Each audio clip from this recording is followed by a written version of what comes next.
আসসালামু আলাইকুম ওয়া রাহমাতুল্লাহ। দেশের প্রধান প্রধান জাতীয় দৈনিক পত্রিকার শিরোনামে স্থান করে নেওয়া গুরুত্বপূর্ণ খবরগুলো নিয়ে হাজির হলাম আপনাদের সামনে।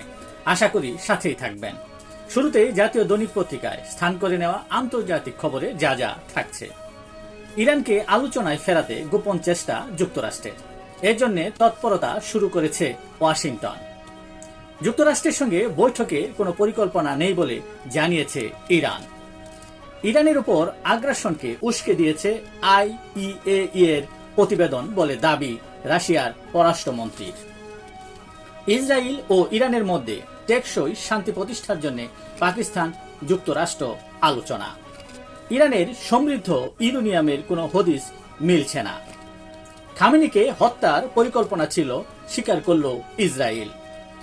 আলোচনার জন্য ইরানকে দেয়া হয়েছে লোভনীয় প্রস্তাব। ইরান এখন কি করবে এই নিয়ে চলছে হিসাব নিকাশ। ইরান অস্ত্র তৈরির মাত্রায় ইউরেনিয়াম সমৃদ্ধ করলে আবার হামলা বলে জানিয়েছেন ডোনাল্ড ট্রাম্প। বড় সিদ্ধান্ত দিল মার্কিন সুপ্রিম কোর্ট। জন্মসূত্রে নাগরিকত্ব বাতিলে ট্রাম্পের উদ্যোগ, বিচার বিভাগের বাধা নেই। চীনের সঙ্গে বাণিজ্য চুক্তি হয়েছে, এরপর ভারতের সঙ্গে হবে বলে জানিয়েছেন ডোনাল্ড ট্রাম্প। তেহরানে ভয়াবহ 12 দিন বাংলাদেশি সাংবাদিকের, এই নিয়ে একটি প্রতিবেদন ছাপিয়েছে দৈনিক প্রথম আলো। বাংলাদেশের প্রতিষ্ঠানের উপর ইউরোপীয় ইউনিয়নের নিষেধাজ্ঞা চায় ইউক্রেন। 5 দেশে 20 মাসে 35,000 হামলা। মধ্যপ্রাচ্যে হামলার ক্ষেত্র বাড়িয়েছে ইসরায়েল। চীনের সঙ্গে সীমান্ত বিরোধের স্থায়ী সমাধান চায় ভারত। উভয় দেশের মধ্যে 3,800 নিয়ন্ত্রণ রেখা নামে পরিচিত।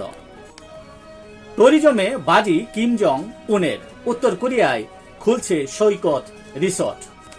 জাপানে 9 জনকে খুন করা টুইটার কিলারের মৃত্যুদণ্ড কার্যকর। এই ছিল দেশের প্রধান প্রধান দৈনিক পত্রিকার শিরোনামে উঠে আসা শীর্ষ সংবাদ, জানিয়ে এতক্ষণ আপনাদের মাঝে উপস্থিত ছিলাম।